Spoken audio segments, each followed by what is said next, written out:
Salli wa sallim wa barik alaihi.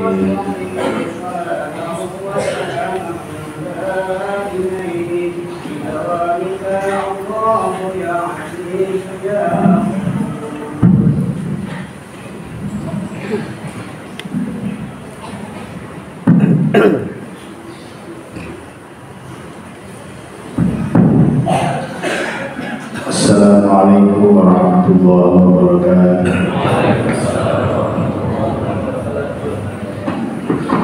Allahu akbar, Allahu akbar, Allahu akbar, Allahu akbar, Allahu akbar,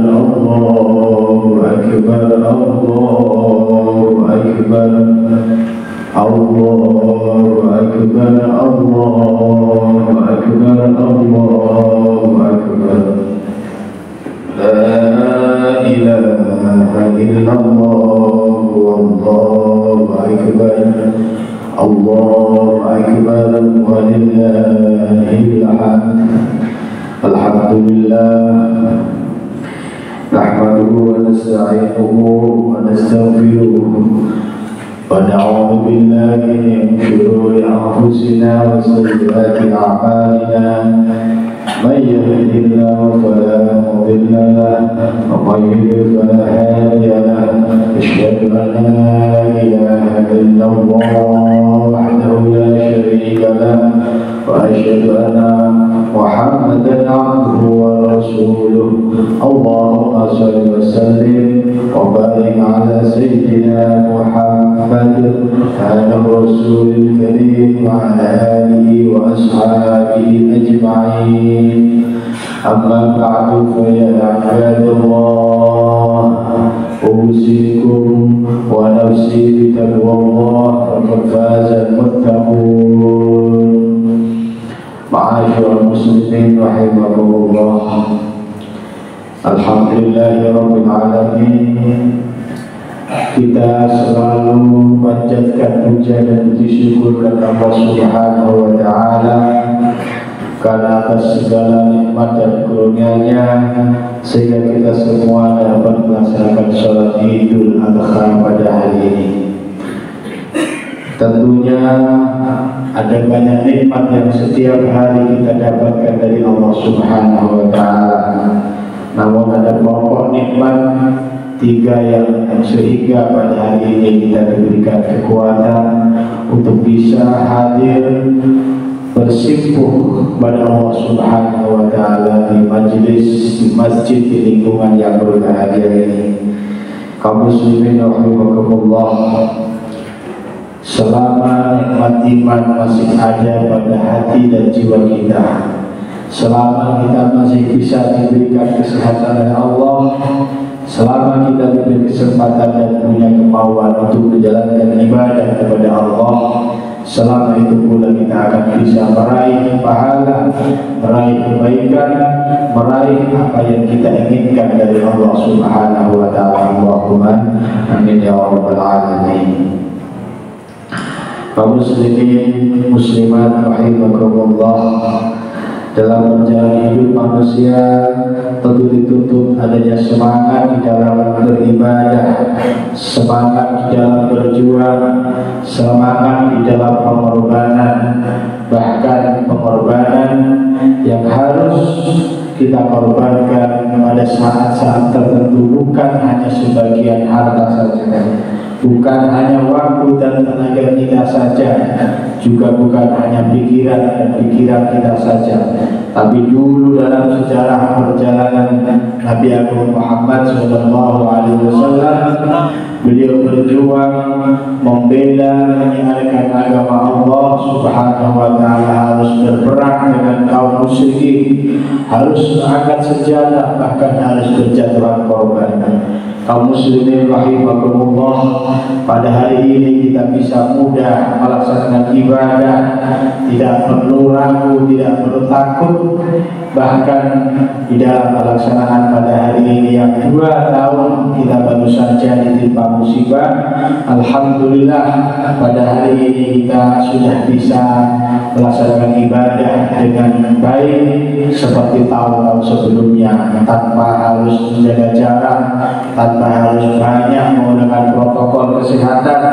Tentunya kita dari masing-masing sudah bisa menjaga diri, sudah bisa menjaga kesehatan, sudah bisa menjaga kebersihan.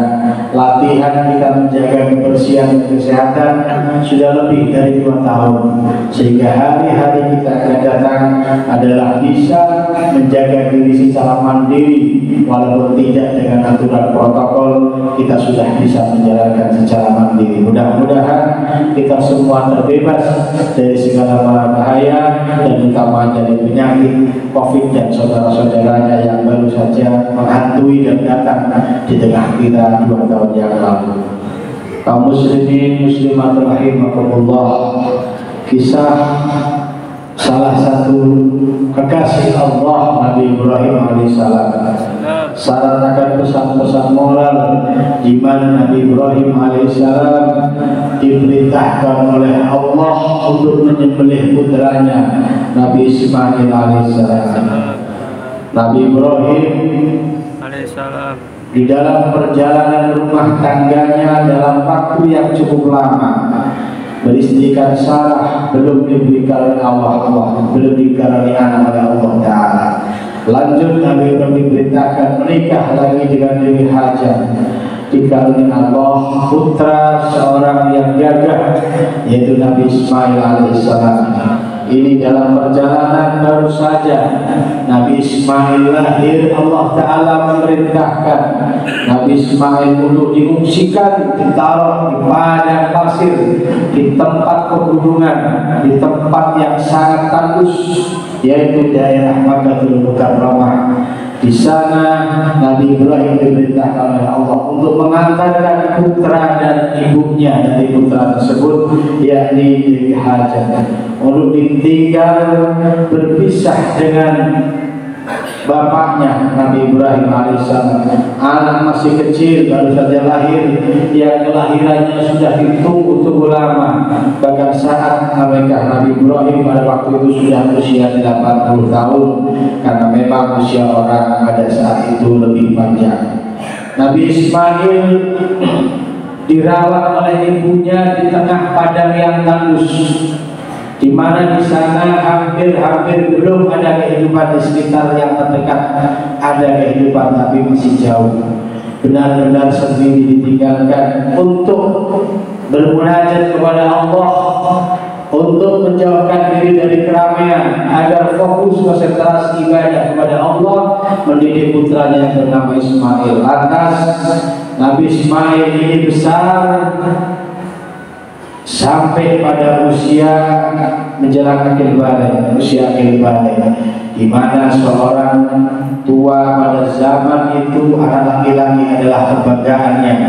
Anak laki-laki adalah seorang yang akan meneruskan sejarah perjuangan bapaknya. Anak laki-laki adalah orang yang akan mewarisi seluruh tongkat tanggung jawab dari bapaknya. Maka saat Nabi Ismail menginjak dewasa, ini Nabi Ibrahim alaihissalam mendapatkan firman dari Allah Ta'ala dalam sebuah Al-Quran berupa ayat A'udzubillahi minasyaitonirrajim, Rabbi habli minas salihin fabasyarnahu bigulamin alim falamma balagha ma'hu sa'ya qala ya bunayya inni ara fil manami inni azbahuka fa'tul madza tara. Qala ya bunayya inni ara fil manami anni adbahuka fa'tul madza tara. Qala ya abati if'al ma tu'mar satajiduni insyaallahu minas sabirin. Falamma aslama wajhahu lil jabin wa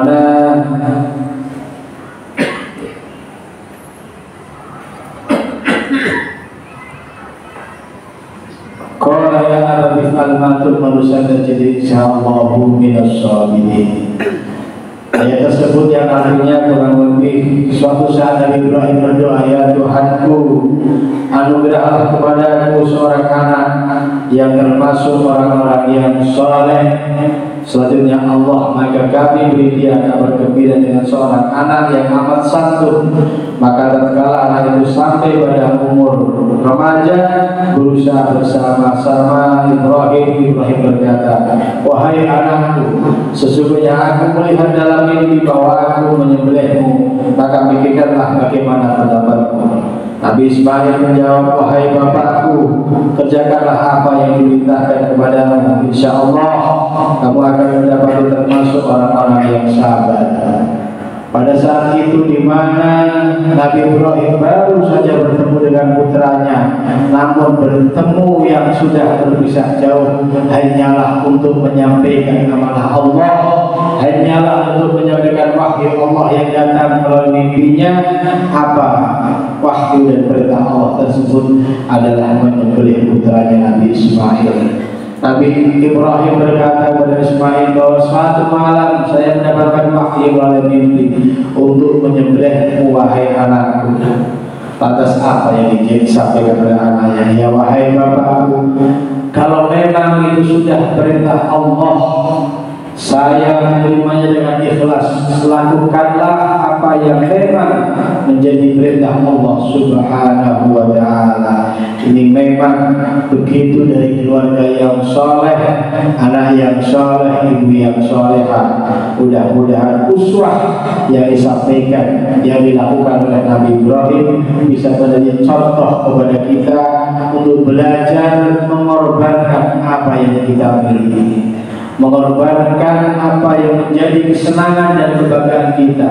Pada waktu itu Nabi Ibrahim adalah mempunyai anak laki-laki adalah kebanggaan bagi orang-orang Arab, kebanggaan bagi orang-orang Timur Tengah bahwa seorang laki-laki adalah orang yang akan meneruskan sejarah perjuangan bapaknya. Namun Allah perintahkan untuk disembelihnya, itu tetap dilaksanakan perintah Allah Subhanahu wa ta'ala. Hingga akhirnya Nabi Ismail disembelih oleh Nabi Ibrahim.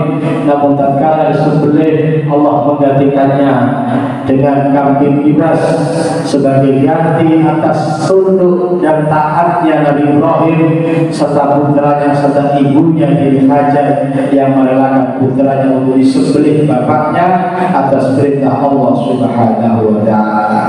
Lantas karena Allah telah mengganti dengan kambing kibas, selanjutnya kita semua hanya diperintahkan oleh Allah apabila mempunyai sebagian harta kita yang lebih untuk bisa sunnah dengan berkorban menyembelih hewan berupa kambing atau berupa sapi atau berupa onta atau berupa kerbau yang ada di sekitar kita yang memang sah untuk dijadikan korban. Kenapa? Korban ini bukan hanya sekedar pengorbanan dari masing-masing orang yang mengorban saja, tapi coba melatih kita untuk bersosial, berbagi kepada sesama, untuk sama-sama menikmati nikmatnya makanan daging korban tersebut. Maka korban satu kambing hanya bisa untuk korban satu orang. Begitupun korban sapi hanya sah untuk korban maksimal 7 orang.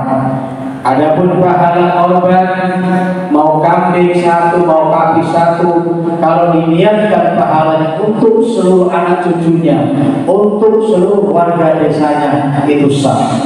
Tapi korbannya satu kambing hanya untuk satu orang, satu sapi hanya untuk maksimal 7 orang.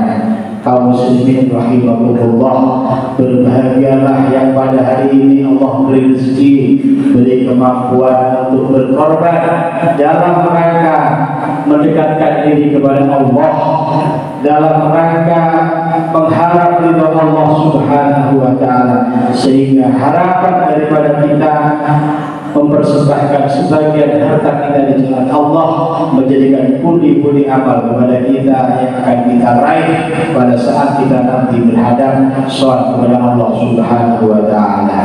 kaum muslimin rahimakumullah. Marilah kita berdoa kepada Allah, mudah-mudahan anak kita, keluarga kita, cucu-cucu kita, saudara-saudara kita, dan lingkungan masyarakat kita semuanya selalu dapat petunjuk dari Allah Subhanahu wa ta'ala. Allahumma shalli ala sayyidina Muhammad wa ala sayyidina Muhammad. Rabbana hab lana min azwajina wa dhurriyyatina qurrata a'yun waj'alna lil muttaqina imama. Ya Allah, berikanlah kami keluarga yang sakinah, istri yang salehah, anak-anak yang saleh dan salehah, yang berbakti kepada Allah, berbakti kepada Rasulnya, berbakti kepada kedua orang tuanya. Ya Allah, mudahkanlah bagi kami semua rezeki-Mu yang melimpah, rezeki yang tidak akan pernah habis, karena Engkau Maha Kaya, Engkau Maha segalanya. Rezeki yang bisa kami gunakan untuk kebaikan, untuk melaksanakan kewajiban kami, kesunahan kami, kebutuhan-kebutuhan hidup kami, sehingga kami bisa menafkahi keluarga kami, bisa mencukupi kebutuhan kami, bisa kami beramal kepada-Mu, bahkan bila rezeki itu cukup, bisa untuk beribadah haji dan umrah, bisa untuk sholat ke Baitullah, sholat ke baginda Nabi Muhammad sallallahu alaihi wasallam, Nabi yang selalu rindu kepada kita, Nabi yang selalu mendoakan kebaikan kepada umatnya, Nabi yang selalu berharap bahwa umatnya semua yang masuk surga Allah, tidak ada satu pun yang tersisa. Muhammad sallallahu alaihi wasallam berdoa selalu kepada Allah agar seluruh umatnya satu pun tidak ada yang tersisa, semuanya masuk dalam surga Allah Subhanahu wa ta'ala. Ya Allah, begitulah orang tua kami yang selalu mendidik kami, mendoakan kami, melindungi kami, dan memberikan nafkah serta mencukupi kebutuhan kami, mengingatkan kami ketika kami salah, memaafkan segala kesalahan kami. Ya Allah, ampunilah kedua orang tua kami, kasihanilah kedua orang tua kami, baik orang tua kami yang masih hidup, juga orang tua kami yang telah wafat, juga ciptakan kami, nenek moyang dan saudara-saudara kami. Ya Allah, apabila mereka telah melakukan salah, pernah melalai ibadah kepada-Mu, pernah maksiat kepada-Mu, ya Allah, ampunilah segala dosa-dosa mereka. Ya Allah, ampunilah segala dosa-dosa mereka. Ya Allah, kasihanilah mereka sebagaimana mereka mengasihi kami di saat kami waktu di sini. Ya Allah, Rabbana la tuzigh qulubana ba'da idh hadaitana wa hab lana min ladunka rahmah innaka antal wahhab. Rabbana innana sami'na munadiyan yunadi lil iman an aminu bi rabbikum fa amanna. Rabbana innaka ghafurur rahim. Ya Allah, kuatkanlah kepada kami semua, tetapkanlah kepada kami semua iman kepada-Mu, iman kepada Nabi-Mu. Ya Allah, kuatkanlah kepada kami semua selalu taat dan beribadah kepada-Mu, kuat dan berani meninggalkan segala larangan-larangan-Mu. Ya Allah, mampu menjalankan ibadah kewajiban. Ya Allah, mampu menjalankan kesunahan-kesunahan. Ya Allah, dan saudara-saudara kami yang pada hari ini telah melimpahkan, telah menyerahkan sebagian hartanya untuk dikorbankan sebagai persembahan rasa dekat, mendekatkan diri kepada-Mu. Ya Allah, terimalah korban kami, korban saudara-saudara kami semua. Lipatkanlah amal kebaikan kami, amal kebaikan saudara-saudara kami semua, sehingga pada saat menghadap-Mu, ya Allah, kami dan seluruh saudara kami banyak membawa amal-amal yang saleh, banyak membawa amal-amal yang baik, sehingga saatnya nanti kami semua dimasukkan oleh surga-Mu. Ya Allah, Rabbana atina fid dunya hasanah wa fil akhirati hasanah wa qina adzabannar.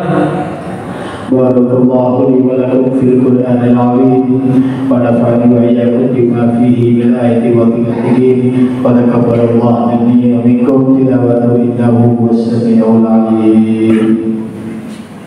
Allahumma shalli wa sallim wa barik ala sayyidina Muhammad wa ala alihi wa sahbihi sallallahu wa salaman da'iman بدوامك الله يا عزيز يا غفور. Alhamdulillah, Allahu Akbar, Allahu Akbar, Allahu Akbar, Allahu Akbar, Allahu Akbar, Allahu Akbar, Allahu Akbar, Allahu Akbar, Allahu Akbar kabira walhamdulillahi katsira wa subhanallah bukratan wa asila. La ilaha illallah wallahu akbar, Allahu akbar walillahil hamd. Alhamdulillah, alhamdulillahilladzi amarna an nusliha ma'ishatana ila ridha was sa'adah wa takuma bil wajibati fi ibadatihi wa taqwah. Asyhadu an la ilaha illallah wahdahu la syarika lah wa asyhadu anna sayyidana Muhammadan abduhu wa rasuluh. Allahumma shalli wa sallim wa barik ala sayyidina Muhammad wa ala alihi wa sahbihi wa sallam tasliman katsira. Amma ba'du, فيا أيها الناس اتقوا الله حق تقاته ولا تموتن إلا وأنتم مسلمون. اللهم صل وسلم على سيدنا محمد وعلى آل سيدنا محمد وارض اللهم عنهم وارض عنا معهم برحمتك يا أرحم الراحمين. اللهم اغفر للمسلمين والمسلمات والمؤمنين والمؤمنات الأحياء منهم والأموات إنك سميع قريب مجيب الدعوات. اللهم ادفع عنا البلاء والوباء والزلازل والمحن والفتن ما ظهر منها وبطن عن بلدنا إندونيسيا هذا خاصة وعن سائر بلدان المسلمين عامة يا رب العالمين. ربنا ظلمنا أنفسنا وإن لم تغفر لنا وترحمنا لنكونن من الخاسرين. ربنا آتنا في الدنيا حسنة وفي الآخرة حسنة وقنا عذاب النار والحمد لله رب العالمين. عباد الله، إن الله يأمر بالعدل والإحسان وإيتاء ذي القربى وينهى عن الفحشاء والمنكر والبغي يعظكم لعلكم تذكرون. واذكروا الله العظيم يذكركم واشكروا على أن يزيدكم ولذكر الله أكبر.